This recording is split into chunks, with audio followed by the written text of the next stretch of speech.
जय हिंद दोस्तों, बहुत बहुत स्वागत है आपका विक्ट्री ऑफ IS20 के यूट्यूब चैनल में। दोस्तों आज की इस वीडियो में हम लोग शुरुआत करने वाले हैं इन्वायरमेंट यानी कि पर्यावरण। तो दोस्तों इस वीडियो लेक्चर में हम लोग पर्यावरण को शुरुआत से स्टार्ट करेंगे। दोस्तों किसी भी तरह का MP का वनडे एग्जाम है, चाहे आपका यूपी का टेट हो, चाहे CTET हो, या किसी भी प्रकार के जैसे आप वर्ग 3 का पेपर देते हैं तो उसमें सभी में इन्वायरमेंट पूछा जाता है। और इसके अलावा दोस्तों अदर कॉम्पिटिटिव एग्जाम जैसे आपके हो गया MPPSC हो गया, UPSC हो गया, उसमें इन्वायरमेंट से रिलेटेड बहुत सारे क्वेश्चन पूछे जाते हैं। तो दोस्तों इस वीडियो में हम लोग देखेंगे बेसिकली इन्वायरमेंट की शुरुआत करेंगे यहां से हम लोग। तो चलिए स्टार्ट करते हैं इन्वायरमेंट की। देखिए दोस्तों, जो आपका पर्यावरण है, पर्यावरण को इंग्लिश में क्या बोलते हैं? इन्वायरमेंट। यहां पर लिखा है आपके इन्वायरमेंट, ठीक है। पर्यावरण को इंग्लिश में इन्वायरमेंट कहते हैं। और दोस्तों जो इन्वायरमेंट है दोस्तों, ये फ्रेंच भाषा के इन्वायरनर शब्द से मिलकर के बना है। फ्रेंच भाषा के किस शब्द से बना है? ये इन्वायरनर, ENVIRONNER, इन्वायरनर शब्द से बना है। और दोस्तों इसका अर्थ होता है मित्र, घिरा हुआ होना। इन्वायरनर का मतलब क्या होता है? घिरा हुआ होना इस शब्द का मतलब होता है। और ये फ्रेंच भाषा का एक शब्द है इन्वायरनर। अब चलिए देखते हैं पर्यावरण की परिभाषा आखिर क्या है, पर्यावरण किसे कहते हैं। तो पर्यावरण के बारे में जान लीजिए दोस्तों। किसी जीव के चारों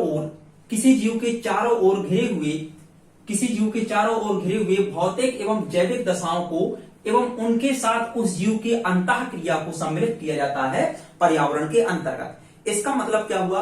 देखिए कोई भी जीव हो दोस्तों, चाहे वो मनुष्य हो या कोई जीव जंतु, अदर प्रकार का कोई भी प्राणी हो, वह और उसके चारों ओर जो भी भौतिक और जैविक दशाएं हैं, भौतिक माने कि सूर्य का प्रकाश हो गया है ना, पर्वत पहाड़ हो गए, वायु हो गया है ना, तो जो भी भौतिक दशाएं हैं, और इसके अलावा जो जैविक दशाएं हैं, जैसे एक जीव को जीवित रहने के लिए किसी अन्य जैविक दशाओं पर निर्भर करना पड़ता है, जैसे पौधों पर, ठीक है। तो उन सभी चीजों के साथ में उस जीव की अंतःक्रिया को इसमें सम्मिलित किया जाता है पर्यावरण के अंतर्गत। दोस्तों वह आवरण जो हमें चारों ओर से घिरी हुई है उसे पर्यावरण कहते हैं। यह एक बहुत छोटी क्लासेस की परिभाषा अब हो चुकी है। दोस्तों ये जो हमने आपको परिभाषा बताई है, किसी जीव के चारों ओर उसके भौतिक एवं जैविक दशाओं को एवं उसके साथ उनकी अंतःक्रिया को पर्यावरण कहते हैं। यह परिभाषा जो है दोस्तों पर्यावरण संरक्षण अधिनियम 1986 के अनुसार यह परिभाषा बताई गई है। पर्यावरण संरक्षण अधिनियम 1986 में दोस्तों बना था और उसी अधिनियम में यह परिभाषा लिखी हुई है पर्यावरण की, ठीक। तो यहाँ पर यह परिभाषा आपको बिल्कुल अच्छी तरह से याद रखनी है।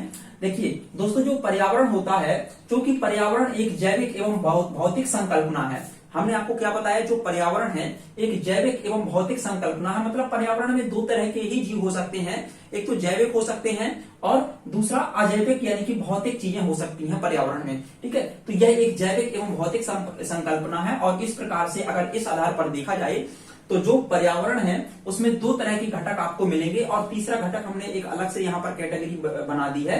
वो दो घटक कौन कौन से हैं दोस्तों? दो घटक हैं आपके, इनमें से एक तो है अजैविक घटक और दूसरा है दोस्तों जैविक घटक। अजैविक घटक और जैविक घटक, दो तरह के यहाँ पर आपको घटक देखने को मिल सकते हैं। अब देखिए अजैविक घटक में कौन कौन से होते हैं। अजैविक घटक पहले देख लीजिए। तो अजैविक घटक में आपके आ जाएंगे जैसे स्थल मंडल, है ना। अब स्थल मंडल में बहुत सारी ऐसी चीजें होती हैं, जैसे पेड़, जैसे मान लीजिए कि पर्वत हो गया, पहाड़ हो गया, है ना। स्थलीय चीजें जितने भी प्रकार की हैं, ये स्थल मंडल हो गया आपका पूरा। वायुमंडल, जैसे वायुमंडल में आप लोग दोस्तों अगर देखें तो वायुमंडल में विभिन्न प्रकार की गैसें पाई जाती हैं, जैसे carbon dioxide, nitrogen, oxygen, helium, है ना। विभिन्न प्रकार की मिक्स गैसें यहाँ पर पाई जाती हैं वायुमंडल। तो वायुमंडल भी पूरा हमारा अजैविक घटक में आएगा। और इसके अलावा दोस्तों जो जलमंडल है, जलमंडल भी हमारा किस में आ जाएगा? अजैविक घटक में शामिल हो जाएंगे। तो आपका यहाँ पर अजैविक घटक जो है वो कितने प्रकार का हुआ? अजैविक घटक दोस्तों तीन प्रकार से होता है, स्थल मंडल, वायुमंडल और जलमंडल। बात समझ में आ रही है? अब देखिए अगर हम जैविक घटकों के बारे में देखें तो जैविक घटक यहाँ पर दोस्तों दो तरह से आपको मिलेंगे। एक होता है दोस्तों वनस्पतिक एनवायरनमेंट या वनस्पतिक पर्यावरण, और दूसरा होता है दोस्तों जंतु घटक या जंतु पर्यावरण, ठीक है। तो दो तरह के होते हैं जैविक घटक। जैविक घटक में कौन कौन सी चीजें शामिल हो जाएंगी दोस्तों? जैविक घटक जो है इसमें आपके फ्लोरल यानी कि वनस्पति जो है इसको फ्लोरल कहते हैं, फ्लोरल एनवायरनमेंट, ठीक है। और जंतु घटक को दोस्तों फनल कहा जाता है इंग्लिश में, यानी कि जंतु घटक यानी कि फनल, ठीक। तो यहाँ पर फ्लोरल और फनल के रूप में हमारा ये जैविक घटक पाया जाता है। बात समझ में आई। अब इसका ये जो कैटेगराइजेशन है इसको भी हम लोग देखने वाले हैं। तीसरा क्या है आपका ऊर्जा घटक। अब ऊर्जा घटक में जो भी सूर्य ऊर्जा है और सूर्य से प्राप्त होने वाली जो ताप होता है भूतापीय ऊर्जा, ये सभी ऊर्जा घटक के अंतर्गत शामिल कर ली जाती है। दोस्तों हमारे देखिए पर्यावरण में ऊर्जा का एक बहुत महत्वपूर्ण रोल होता है।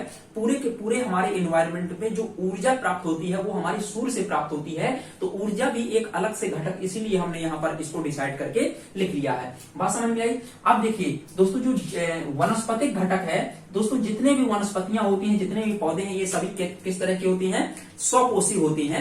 कुछ जैसे घटपर्णी वगैरह हो गए, ये परपोषी होते हैं, जीवों को खा लेते हैं, ठीक है।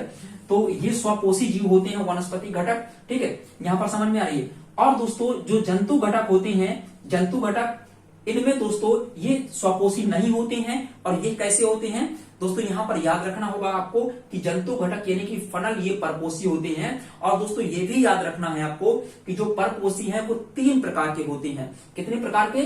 3 प्रकार के परपोषी होते हैं। उनमें से पहला प्रकार है दोस्तों, एक तो है मृतजीवी, ठीक है, मृतजीवी।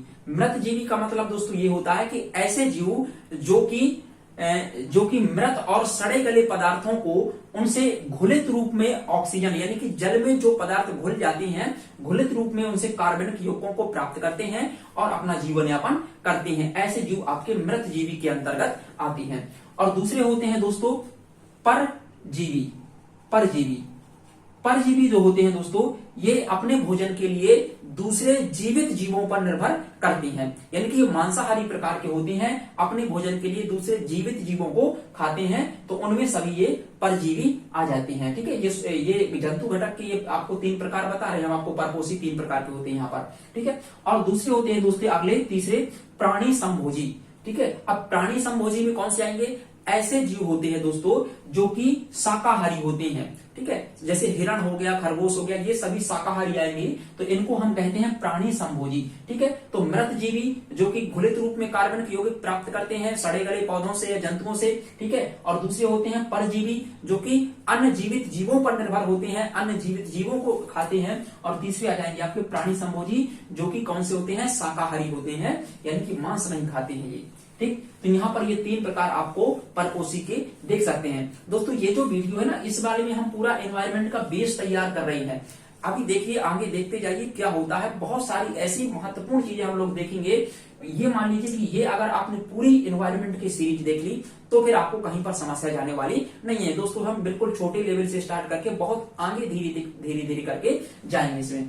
देखिए दोस्तों सूक्ष्म जीव का भी हमारे पर्यावरण में बहुत महत्वपूर्ण रोल होता है। अगर सूक्ष्म जीव पर्यावरण से हटा दिए जाए दोस्तों, तो आपको बिल्कुल याद रखना कि हमारे पर्यावरण का संतुलन ही बिगड़ जाएगा। सूक्ष्म जीव बहुत महत्वपूर्ण भूमिका निभाते हैं हमारे पर्यावरण में। देखिए सूक्ष्म जीव जो होते हैं दोस्तों, ये वियोजक की भूमिका निभाते हैं। इनको हम वियोजक भी कहते हैं। दोस्तों इनका कार्य क्या होता है? जो भी मृत पौधे होते हैं या सड़े गले पौधे होते हैं जो डले रहते हैं, उन सभी को दोस्तों मिट्टी में, उन सभी को खाकर के मिट्टी में मिलाते हैं और इस प्रकार से वियोजन का कार्य करते हैं, उनको खत्म करने का कार्य करते हैं। और इसी दौरान ये अपना पोषण प्राप्त कर लेते हैं, ठीक है। तो इनको अलग से पोषण की जरूरत नहीं होती है कि वही सड़े गले पदार्थों को खाते हैं। जो भी डेथ चीजें एनवायरमेंट में हमारी पड़ी रहती हैं उन्हीं को खाते हैं और उन्हीं से अपना पोषण ग्रहण कर लेते हैं। ये होते हैं दोस्तों सूक्ष्म जीव।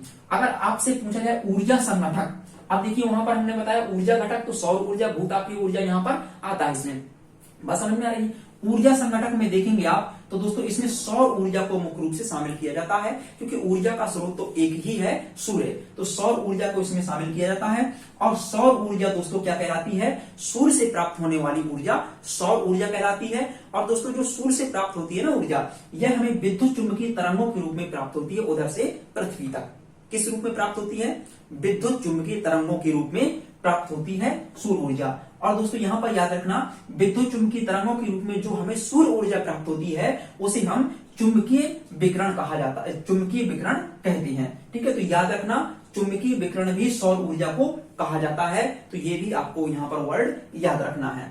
तो दोस्तों इस वीडियो में हम लोग इतनी सारी बातें आप लोगों को बताएंगे और ये चीजें आप लोग बिल्कुल लिख सकते हैं एज इट इज और अपना नोट्स तैयार करते जाइएगा। यहाँ से बिल्कुल किसी भी प्रकार की समस्या नहीं जाने वाली। अब जैसे हमने यहाँ पर खत्म किया है इसको ऊर्जा संघटक के रूप में, यानी कि ऊर्जा संघटक। तो इसके अगला वाला जो पार्ट होगा इसमें हम ऊर्जा संघटक को डिटेल से पढ़ेंगे, दृश्य प्रकाश पढ़ेंगे, उसका स्पेक्ट्रम वगैरह देखेंगे, कौन सी किरणें खतरनाक होती हैं, यूवी रेज जितनी भी प्रकार की होती हैं, इनकी रेंज क्या होती है, इन सभी चीजों के बारे में हम लोग नेक्स्ट वीडियो में आपको बिल्कुल तैयारी करवाएंगे। तो दोस्तों हमारे साथ बने रहिए, आप लोग लगातार वीडियो देखते रहिए। चलिए मिलते हैं नेक्स्ट वीडियो में, तब तक के लिए जय हिंद।